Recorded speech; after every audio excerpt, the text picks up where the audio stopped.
Salam berjumpa kembali teman-teman, Bapak Ibu Saudara-saudariku, sahabat-sahabat yang terkasih dalam Tuhan. Pada kesempatan ini saya mengajak kita untuk mempersiapkan sedikit waktu mendengarkan sabda Tuhan yang kita ambil dari penginjil Lukas bab 13 bab 12 ayat 13 sampai 21. Orang kaya yang bodoh.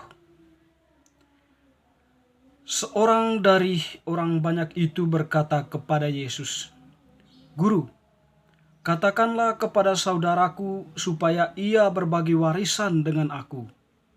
Tetapi Yesus berkata kepadanya, "Saudara, siapakah yang telah mengangkat aku menjadi hakim atau pengantara atas kamu?"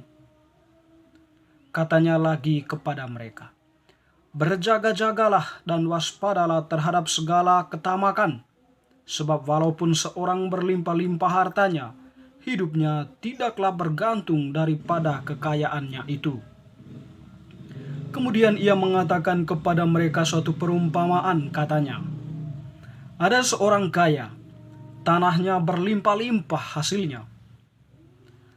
Ia bertanya dalam hatinya, 'Apakah yang harus aku perbuat, sebab aku tidak mempunyai tempat di mana aku dapat menyimpan hasil tanahku?' Lalu katanya, 'Inilah yang akan aku perbuat. Aku akan merombak lumbung-lumbungku, dan aku akan mendirikan yang lebih besar, dan aku akan menyimpan di dalamnya segala gandum dan barang-barangku. Sesudah itu aku akan berkata kepada jiwaku, ada padamu banyak barang, tertimbun untuk bertahun-tahun lamanya. Beristirahatlah, makanlah, minumlah, dan bersenang-senanglah.'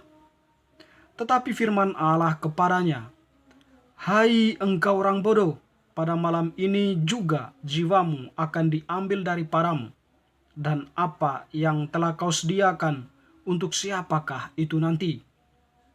Demikianlah jadinya dengan orang yang mengumpulkan harta bagi dirinya sendiri, jikalau ia tidak kaya di hadapan Allah." Demikianlah sabda Tuhan, terpujilah Kristus. Bapak Ibu Saudara-saudari, teman-teman yang terkasih, bacaan pada hari ini merupakan bacaan Injil untuk hari Minggu biasa yang ke-18. Jadi penginjil Lukas menampilkan kepada kita suara Tuhan atau firman Tuhan berhubungan dengan penggunaan harta kekayaan atau nilai guna dari harta kekayaan yang dimiliki oleh kita masing-masing atau oleh manusia. Bagi Tuhan, kekayaan itu tidak salah dimiliki oleh siapa saja, atau harta itu dimiliki oleh siapa saja, oleh manusia pada umumnya.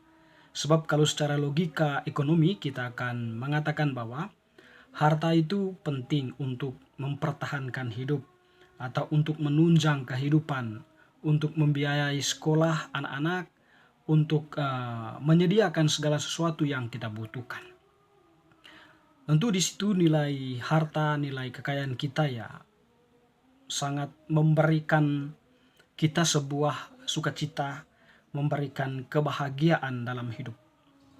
Tetapi nilai dari harta dan kekayaan itu menjadi menurun, atau boleh dikatakan nilai gunanya tidak berguna ketika harta itu ditimbun sedemikian rupa hanya untuk memperkaya diri dan menutup diri terhadap yang lain misalnya, atau menutup diri terhadap rasa sosial ya, atau menutup diri terhadap fenomen sosial yang memang membutuhkan uluran tangannya, membutuhkan cintanya, di mana dengan hartanya dia bisa berbagi untuk meringankan beban sesama yang membutuhkan, yang berada dalam penderitaan atau berada dalam pengalaman-pengalaman jatuh dalam hidupnya. Ketika seseorang datang kepada Yesus lalu kemudian meminta Yesus untuk menjadi hakim agar saudaranya itu berbagi harta kepadanya, Ya, Tuhan memberikan sebuah jawaban yang memang mengkritik dan sekaligus bersifat edukatif ya terhadap orang tersebut. Yesus mengatakan bahwa siapakah yang telah mengangkat aku menjadi hakim atau pengantara atas kamu. Berjaga-jagalah dan waspadalah terhadap segala ketamakan, sebab walaupun seorang berlimpah-limpah hartanya, hidupnya tidaklah bergantung pada harta, pada kekayaannya itu. Ya, sungguh luar biasa. Jadi, jawaban Yesus ini mengarahkan kita mengarahkan orang itu atau memberikan sebuah edukatif pada orang itu bahwa harta kalau digunakan tidak semena-mena atau harta itu uh, kita miliki untuk aktivitas ketamakan, maka Tuhan mengatakan bahwa orang itu tentunya tidak akan mengalami sukacita yang penuh ya. Atau dia hanya berada di dalam sebuah sukacita yang semu, sementara. Sehingga Tuhan mengatakan, berjaga-jagalah dan waspadalah terhadap segala ketamakan. Walaupun kita mempunyai banyak harta, tetapi kalau itu bertujuan untuk ketamakan atau untuk berfoya-foya, tentu kekayaan itu akan merampas kebahagiaan hakiki kita, di mana kita diantar olehnya menuju ke suatu kebinasaan, di mana di sana kita tidak mampu lagi melihat realitas sosial, kita tidak lagi mampu melihat nilai-nilai yang luhur ya, sekaligus ya nilai kemanusiaan. Kita tertutup dengan hal-hal seperti itu, sehingga bagi Tuhan tidaklah hidup seseorang itu bergantung pada hartanya, tetapi pada kerelaan hati, keterbukaan hati yang mau menerima sesama, mau berbagi kepada sesama. Itu yang penting. Dengan demikian, Yesus di sini mau menekankan, mau memberi edukasi bahwa kekayaan itu dimiliki ya tidak untuk ketamakan, tetapi lebih dari itu untuk memenuhi kebutuhan hidup dan sekaligus untuk membantu sesama. Itu sekiranya yang paling penting yang mau dikatakan oleh Tuhan. Sehingga Tuhan tadi mengangkat sebuah perumpamaan yang sangat menarik ya. Seorang yang menampung hartanya, ya, hasil panen yang begitu banyak, lalu kemudian karena tidak mempunyai tempat lagi, dia membuat sebuah lumbung yang lebih besar menampung hasil panennya itu. Pada akhirnya dia mengatakan bahwa beristirahatlah jiwa.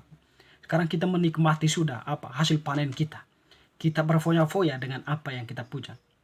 Nah, ingat, Tuhan mengingatkan bahwa hidup manusia itu tidak bergantung pada hartanya, tetapi hidup manusia itu tetap berada di dalam tangan Allah sendiri.